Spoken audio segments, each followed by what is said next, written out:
36 gigabyte drives for over 100 gigabytes of storage inside the box. It's unprecedented. 4 slots. We are going to 4 slots and 64-bit PCI for 3 of them. The 4th slot runs at double speed for graphics. I/O ports. Our philosophy on I/O ports has 3 key components to it. The first is use industry standards. When we go to device manufacturers, we don't want to say, do something special in the hardware for Apple, because we'll always be 6 months behind.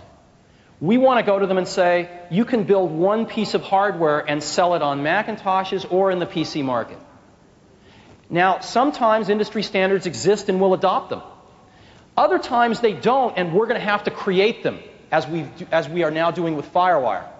So a combination of existing and newly created industry standards are very important.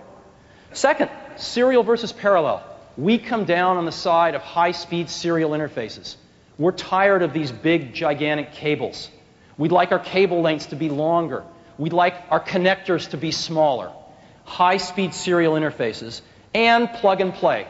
We don't want to have to be loading drivers. We don't want to have to be setting switches. We want to just plug it in and have it work. Well, the first port that meets that criteria is Ethernet. It's an industry standard, it's serial, and it's plug and play. And 100 megabit Ethernet is built onto the motherboard of all the new PowerMac G3s. And as a build-to-order option, we are supplying gigabit Ethernet with the new PowerMac G3s. The second I/O port that we built into every new PowerMac G3 is Universal Serial Bus, the thing that Apple is now in a leadership position on from the iMac. Universal Serial Bus, USB for short, there's its symbol. And let's compare it to the old Mac serial ports. USB runs 30 times faster. USB can connect up to 127 devices instead of 2. It's hot pluggable, which means you don't have to turn the power off or risk frying your computer or your peripheral. Its drivers are dynamic. When you plug in a device, the drivers are automatically loaded. And it's an industry standard. So we are going 100% to USB in the new PowerMac G3s.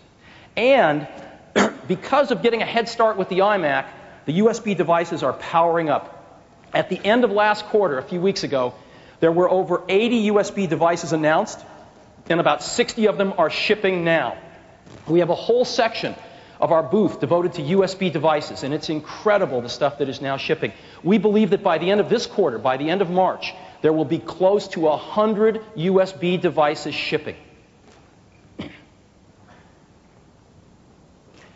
And third, FireWire. Today we are officially rolling out FireWire as part of our product line on the motherboard of every new PowerMac G3.